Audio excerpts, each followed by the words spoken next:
പത്തനംതിട്ടയിലെ കഴുത്തിൽ കയറു കുരുങ്ങി ബൈക്ക് യാത്രികൻ മരിച്ച സംഭവത്തിൽ മനഃപൂർവ്വമല്ലാത്ത നരഹത്യയ്ക്ക് കേസെടുത്തു. കരാറുകാരനെ കേസിൽ പ്രതി ചേർത്തു. മരം മുറിക്കാനായി റോഡിന് കുറുകെ കെട്ടിയ വടത്തിൽ തട്ടി ആലപ്പുഴ തകഴി സ്വദേശി സെയ്ദ് ആണ് ജീവൻ നഷ്ടപ്പെട്ടത്. ശ്രീരാജ് ബാബു ഉണ്ട് നമുക്കിപ്പം. ശ്രീരാജ്, ഇന്നലെ നടന്ന സംഭവം വേദനിപ്പിക്കുന്ന ഒരു സംഭവമാണ്. ഇപ്പോൾ എങ്ങനെയാണ് നടപടികൾ?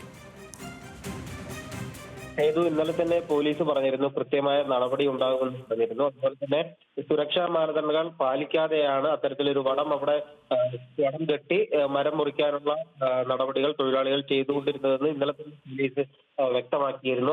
അതിന് പിന്നാലെയാണ് ഇപ്പോൾ നിലവിൽ നരഹത്യക്ക്, മനഃപൂർവ്വമല്ലാത്ത നരഹത്യക്ക് പോലീസ് കേസെടുത്തിരിക്കുന്നത്. ഇതിൽ കരാറുകാരൻ ഉൾപ്പെടെ ഈ കേസിലെ പ്രതിയാകുമെന്നാണ് പറയുന്നത്. അതുപോലെ തന്നെ മരം മുറിച്ചുകൊണ്ടിരുന്ന ആൾ കേസിൽ പ്രതിയാകാനുള്ള സാധ്യത കുറവാണ്. താഴെ നിന്ന തൊഴിലാളികളും അതുപോലെ തന്നെ ഈ കരാറുകാരനുമായിരിക്കാം ഈ കേസിൽ ഉൾപ്പെടാനുള്ള സാധ്യത. എന്തായാലും ഇവരുടെ എല്ലാം അറസ്റ്റ് ഉടൻ തന്നെ ഉണ്ടാകുമെന്നാണ് പോലീസ് പറയുന്നത്.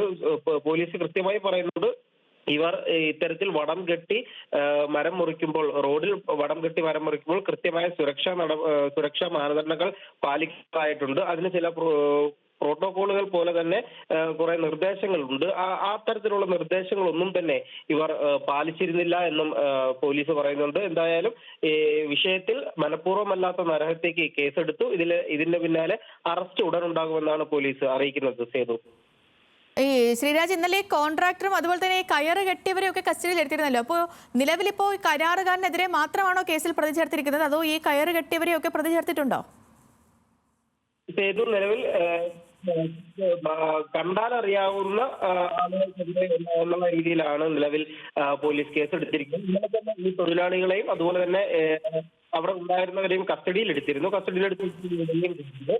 അതിനു പിന്നാലെയാണ് ഇപ്പോൾ കേസെടുത്തിരിക്കുന്നത്. ഇന്നലെ രാത്രിയോടെ തന്നെ മനഃപൂർവ്വമല്ലാത്ത കേസെടുക്കുമെന്ന് പോലീസ് അറിയിച്ചിരുന്നു. ശരി ശ്രീരാജ്, ഈ സംഭവത്തിൽ കുറ്റക്കാർക്കെതിരെ കർശനമായ നടപടി സ്വീകരിക്കുമെന്ന് ഇന്നലെ തന്നെ ഈ സംഭവം ഉണ്ടായ ശേഷം തിരുവല്ല CI സുനിൽ കൃഷ്ണൻ പറഞ്ഞിരുന്നതാണ്. മാത്രമല്ല, ഇങ്ങനത്തെ സംഭവമൊക്കെ ഈ മരമുറിയൊക്കെ ഉണ്ടാകുന്ന സമയത്ത് എന്തെങ്കിലും ബോർഡോ അല്ലെങ്കിൽ സുരക്ഷാ ക്രമീകരണങ്ങളോ ഒക്കെ നടത്തേണ്ടതാണ്. അങ്ങനെ ഒന്നും ഉണ്ടായില്ല. ഒരു കഷ്ടമായൊരു സംഭവമായിരുന്നു. കാരണം അദ്ദേഹം ഒറ്റയ്ക്കല്ല വരുന്നത്, ഈ തകഴി സ്വദേശി ഇന്നലെ ഒറ്റയ്ക്കല്ല വരുന്നത്, അദ്ദേഹത്തിന്റെ കൂടെ ഭാര്യയും കുഞ്ഞും ഒക്കെ ഉണ്ടായിരുന്നു. ഇങ്ങനെ വരുന്ന സമയത്താണ് ഈ കയറ് കഴുത്തിൽ കുരുങ്ങി അദ്ദേഹത്തിന് ഗുരുതരമായി പരിക്കേറ്റുന്ന സംഭവം ഉണ്ടായത്. ഭാര്യയും കുഞ്ഞും അത്ഭുതകരമായി രക്ഷപ്പെട്ടു. അവർക്ക് നിസ്സാരമായ പരിക്കുകളെ ഉണ്ടായിരുന്നുള്ളൂ എന്ന് തോന്നുന്നു. പക്ഷേ എങ്കിലും ഒന്ന് ആലോചിച്ച് നോക്കും, നമ്മൾ ഈ കുടുംബമായിട്ടൊക്കെ വരുന്ന സമയത്ത് പെട്ടെന്ന് ഇങ്ങനെ നമ്മൾ ഒട്ടും പ്രതീക്ഷിക്കാത്തൊരു അപകടം ഉണ്ടാവുകയും ഒരാൾക്ക് ജീവൻ നഷ്ടപ്പെടുകയോ എന്നൊക്കെ പറയുന്നത് ഭയങ്കര ഒരു ഷോക്കും കൂടിയാണ്. അപ്പോൾ പോലീസ് എന്താണെങ്കിലും ഇന്നലെ പറഞ്ഞതുപോലെ തന്നെ കർശനമായ നടപടികളുമായിട്ട് മുന്നോട്ട് പോകുന്നുണ്ട്. ശ്രീരാജ് ബാബുവാണ് വിവരങ്ങൾ നൽകിയത്.